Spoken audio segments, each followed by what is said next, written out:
The following is a public access program. Content is the sole responsibility of the producer and does not necessarily reflect the opinions of American Cablevision.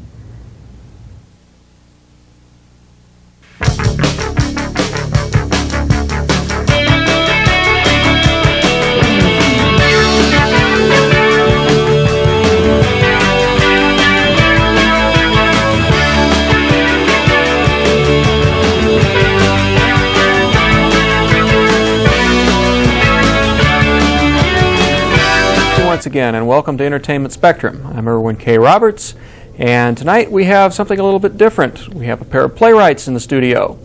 Now, Entertainment Spectrum doesn't go on the theatrical boards very often, but I think we're even going to have a couple of scenes done for us tonight by starting from far and coming to near. Dwayne Knott, who is the co-author of a new play regarding the life of Richard Rogers, and Carolyn Rathbum. Did I get it right that time? Yes, you did. All right, finally, I got it right. Who is the director and co-author with Dwayne Knott of the play In Full Measure. In Full Measure, which is opening soon at the Olathe Community Theater. Welcome to Entertainment Spectrum, folks. Thank you. Okay. Now, I understand, Carolyn, it was your idea. Well, you got tasked with coming up with an idea. Is that correct? Yes. The Olathe Community Theater was interested in producing a play that was a Broadway review, and they wanted the director to come up with the idea for it. So I did. All right, and you decided on the life of Richard Rogers. Yes. He's a favorite with a lot of people, so I figured it'd be a sell. Was it one particular favorite of yours that decided you, Richard Rogers, instead of something else? No. I've grown up with Oscar and Hammerstein, Richard Rogers and Oscar Hammerstein's shows like Oklahoma and Carousel and South Pacific. So I've loved all of those, but no particular favorite, no. Right. Now I can remember as a child not only going to the Municipal Opera in St. Louis and seeing Carousel and I believe Oklahoma in the 50s, but I also remember his score for Victory at Sea on television right after my family first got a television. Right. Now, I understand you're trying to incorporate all aspects of his career. Yes. In fact, one of the pieces from Victory at Sea was also included in one of their shows, and we are using that song. Do you remember which piece that is? It's a tango. No Other Love. No Other Love Have I. They were looking for a spot to fill in a show, and that music came to mind, and words were set to it, and it was included in the show. Now, when we first talked about this thing, Dwayne, you told me that this is a more in-depth type of thing than most reviews get. The example we talked about was Side by Side by Sondheim. Well, most often when musical reviews are done, they talk about the songs and the shows they're from and don't get in depth, particularly in the man's life. And we felt that maybe it was time when a musical review was done that we ought to investigate the man and what went on with his life from beginning to end, including the loves of his life, and in this case, Dorothy Rogers, his wife, and spanning a career that encompassed primarily just two partners throughout his lifetime. We felt it gave the show a little bit more interest rather than just a chronology of the next song is and let's give a listen to. Keep the viewers interested and inform them at the same time. You know, I think in terms of Rogers and Hammerstein myself, and what would the general public associate, maybe not knowingly, Rogers and Hart with? Oh, the boys from Syracuse, Pal Joey, which is well, which particular musical numbers? I'm sure there's a number, but that most people just can't, hang an author on. There are many. Mimi. Mimi is one. Okay. Mountain Greenery, Blue Room, I'll Take Manhattan. There's a small hotel. There's a small hotel. Blue Moon. They wrote. We were educated along the way in researching this. There were so many songs that we discovered that Richard Rogers wrote and Larry Hart put the lyrics to that we were absolutely astounded. Songs that you would hear as singles on the radio or sung in variety shows on TV, never knowing that these two men wrote them and they were included in very, very successful shows. And we think that this night at the theater will entertain the audience as well. And we keep them guessing. We don't always we don't always tell them what they're going to hear straightforward. We kind of give them clues and let the audience try and figure out, well, what's this from? Do you go in straight chronology, or do you jump back and forth? The first act is a chronology, and it includes characters playing Dick and Dorothy Rogers. The second act concentrates on his love songs, which he's probably most famous for. Some Enchanted Evening, Yes. and among others. Yes. Among many others. Okay, now you all have a couple of I say sketches from my TV background, but scenes with Rogers and his wife. Right. And the first one we want to talk about, or have you all do briefly for us, has to do with his view of the theater. Now, is his view of the theater different from your own? Well, one of the quotes that we have involved in the show is that Richard Rogers' history is the same as the American musical history. He practically created the kind of musical we have today, and his view is basically one of love, and I think ours is too, one of love of the theater. Okay, you all want to jump right in, and I'll sit back. Dick had lost 2 lifelong partners and friends and was mindful of his own mortality after his lower jaw had been removed for cancer some years before. He was lost for a time without Oscar. He was restless, especially in the mornings. Dick did his best work in the morning. He was the complete pro. He worked without temperament, without demands, without special trappings. He let himself off nothing, made no excuses, gave himself no quarter, and was unsparing in his efforts. For all of his tough self-demands, he had a deep vein of tenderness, and when he let himself go emotionally, he would often burst into tears with sentimentality. There were many tears during the months after Oscar's death. I can't imagine life without the stage. I know that by 8:30 tonight, that same spot will be transformed into a magical loveliness. Going through that stage door each day, I have become familiar with the smell of canvas, paint, and wood. It isn't pleasant or unpleasant. It simply means theater, a place where anything can be made to happen and where dreams can come true. I still get a stirring of excitement, that feeling of venturing into the unknown whenever I walk through that door. I may as well admit it. I'm in love with the theater. When you're in love, you don't look at the profits or the losses to be derived.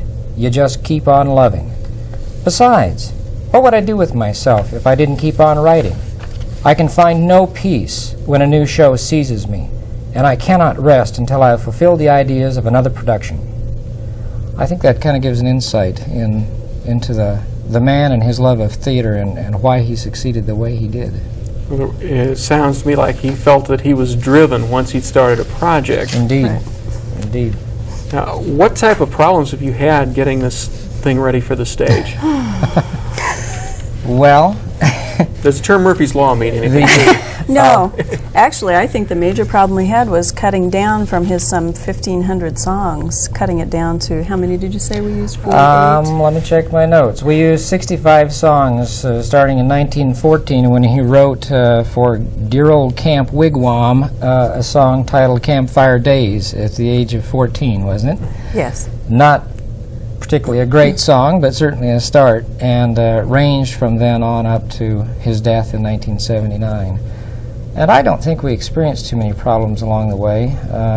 We didn't even drop right at 1,300 3x5 index cards that Carolyn put together when we did our research and cataloged. A lot of the writing was done on a train between here and St. Louis on several trips back and forth, and Carolyn with her computer edited those down, and we arrived where we're at today. Did you have any problem getting rights to the music?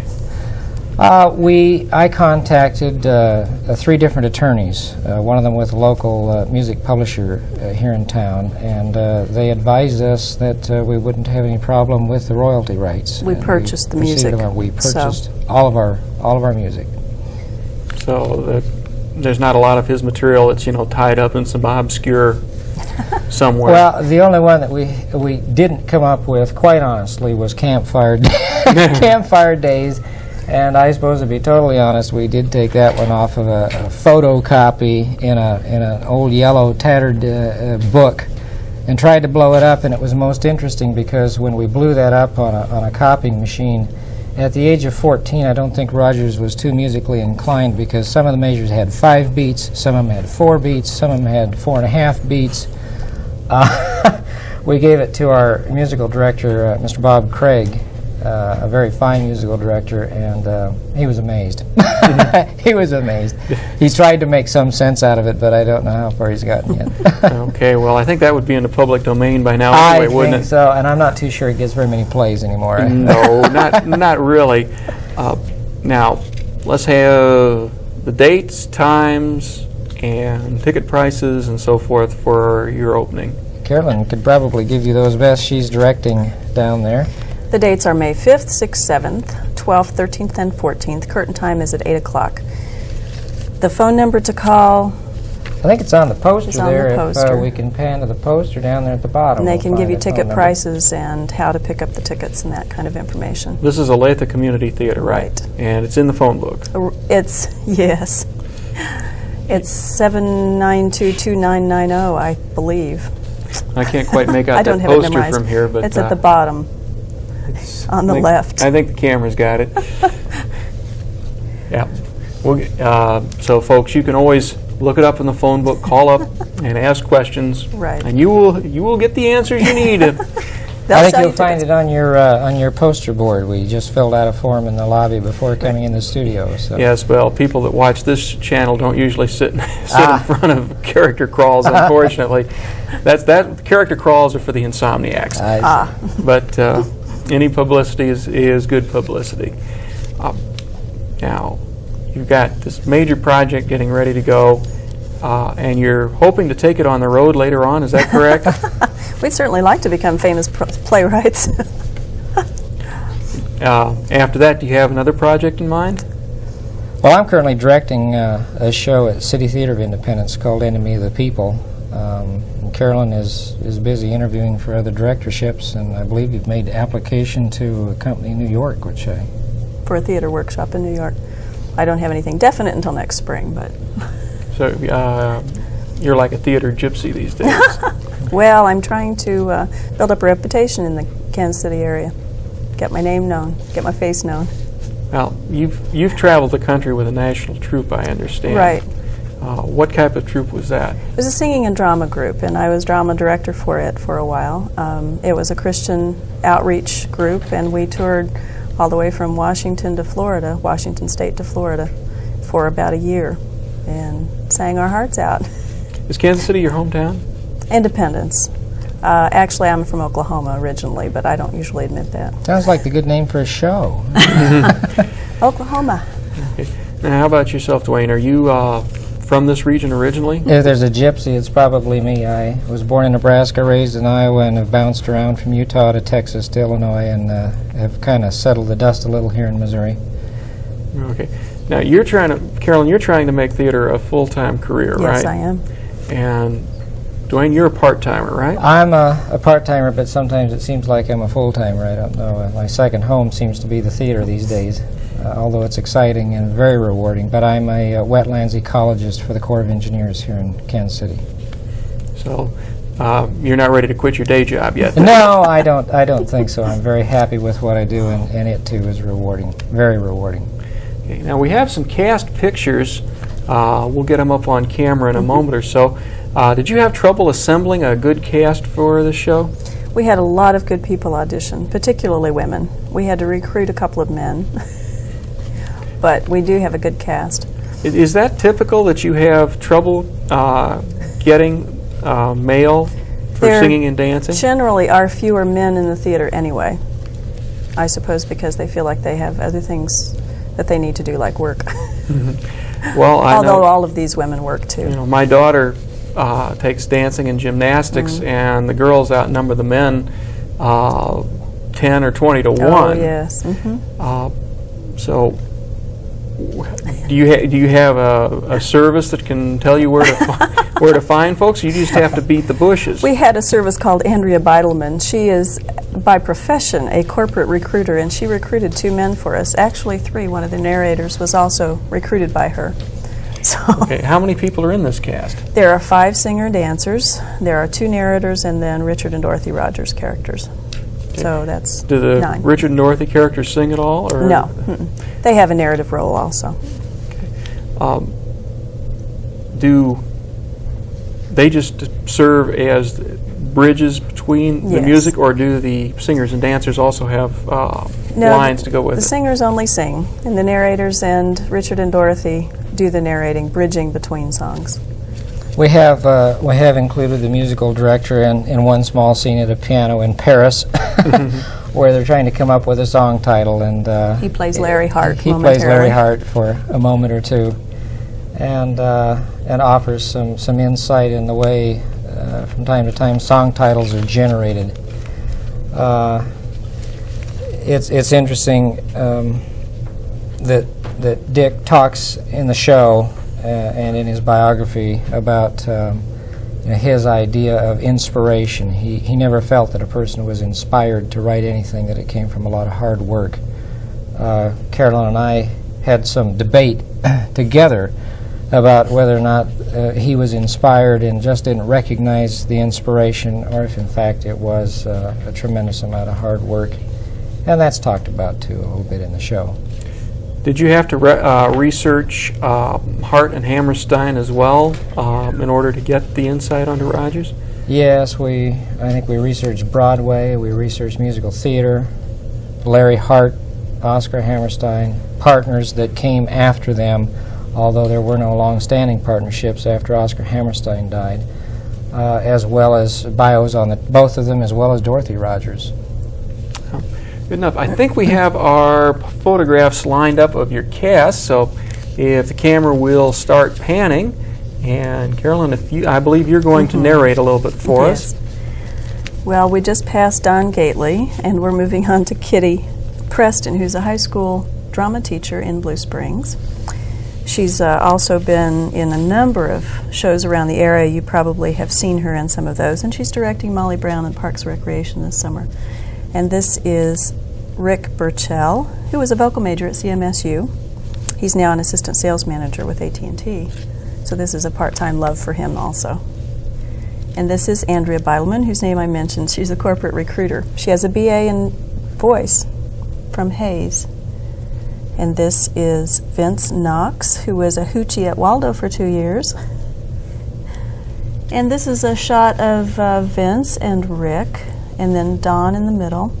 And That shot, not to interrupt, that shot is taken from one of his less successful, an illustration of one of his less successful songs. During World War II, he was pressed into service to write patriotic music. And that's taken from the Bombardiers song, which was not one a of his chart greats, buster. no. Bombardier But song, I don't know. Winging a Prayer, I know. He did write some wartime songs, though. Well, you haven't lived until you've heard Bing Crosby singing the praises of nuclear weapons and Let's Buy Some More from 1946. This is a shot from June is Bustin' Out All Over, with the two women, Kitty and Andrea, behind the three men. And this is a shot from the blocking of Edelweiss, which we also include in the show. Which, by the way, was the last song that Oscar Hammerstein wrote. Wrote the words He to. wrote the words to that virtually on his deathbed. Sound of Music was about to go up, and they needed to fill a hole. And we've included that in the show as well. I think that's about my favorite song from the entire show. Well, it's the first time I become a heard the favorite. show read through, it got to me. It really did. I was forced to learn the words from a couple of other songs when I was back in, I think, grade school. And I think that sort of soured me on the whole show because I really didn't want to learn Do Re Mi at the time. We're not doing that one, by the way. Thank you. The most difficult part of this you asked earlier, was there anything that was particularly difficult? I guess if there was one thing that was difficult, and speak up if you disagree with me, it was probably reducing the volume of his work down to the songs that we've chosen. And we are not doing many of his songs that most of us could roll off the ends of our tongues right now. And it was a very difficult thing. We spent probably 25-30% of our time just trying to cut his incredible music back to something that was manageable. Now, you told me when we first talked about this that the night before you figured out you had to whack 10-15 minutes out of the first act. Yes. Yes, we did. It was difficult to decide whether to cut some lyrics or cut some narrative, and we compromised and cut a little bit of both. Now, you said you moved some. We were going to transplant some of it into the second act. Some of it, since it dealt with the love between Dorothy and Richard, we decided that it could be used in the second act, and the second act could be added to about another 5 minutes. So we took 5 minutes out of the first act and stuck it into the second act, and it seems to be working fine. So the director here tells me. Which show did you use the most material from? Can you tell me? Well, we used a medley from Oklahoma, so that has 5 songs represented, although they're short versions. Probably South Pacific. We used 4 or 5 longer versions in the different acts. One of the tricks we used was during some of the narration, we've got incidental music, that is underground, background music being played, and so we've included songs that aren't being sung, but the audience still will hear the music. And for the reprise, in fact, we just spoke with our musical director today to give him a laundry list of songs to include in the reprise.